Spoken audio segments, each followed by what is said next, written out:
Hi friends, మినపప్పు, శనగపప్పు, ఆవాలు, జీలకర్ర, జీడిపప్పు కావాలంటే స్కిప్ చేసేయండి. నేనైతే వేసుకుంటున్నాను. పల్లీలు కూడా తీసి ఉంచుకోండి. దానికి కావాల్సినవి ఉల్లిపాయ, పచ్చిమిరపకాయ అండ్ ఇంకా అల్లం వెల్లుల్లి పేస్ట్, టమాటోస్ కూడా ఇలా చిన్న చిన్న పీసెస్ కింద కట్ చేసి రెడీ ఉంచుకోండి. 1 గ్లాస్ ఉప్మా నూక తీసుకుంటున్నాను. ఈరోజు నేను టమాటో బాత్ చేస్తున్నానండి. చాలా టేస్టీగా ఉంటుంది. దానికి ఫస్ట్ మనము స్టవ్ ఆన్ చేసుకొని బాణీ పెట్టేసుకుందాము. బాణీ వేడవ్వాక అప్పుడు మనం అందులో ఆయిల్ వేసుకుందాము.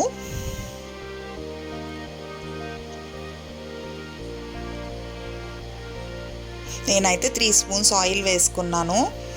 అందులో ఆయిల్ వేడైపోయాక బాగా మనం పల్లీలు తీసుకున్నాం కదండి, అవి బాగా హీట్ చేసేసుకుని పక్కకు తీసేసుకుందాం వేపేసుకొని.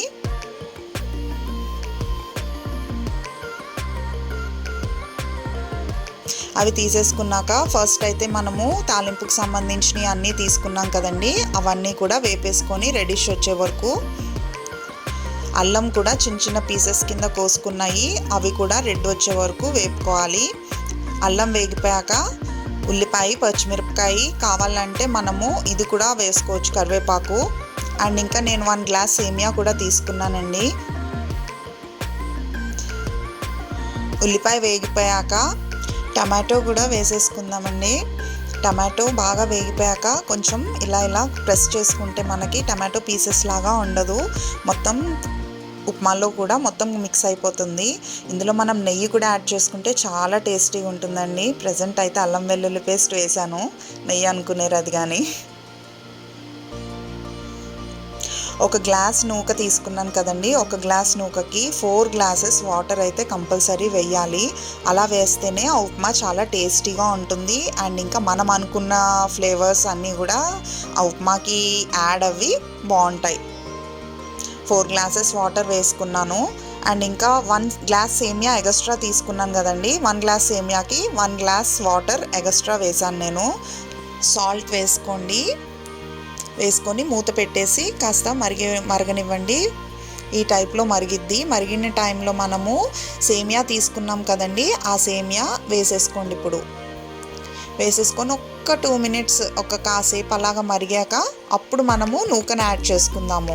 ఎందుకంటే ఈ లోపు సేమియా కూడా బాగా కరెక్ట్ ప్రాసెస్లో అయిపోతుంది. భలే కలర్ఫుల్గా ఉంది కదండి సేమియా.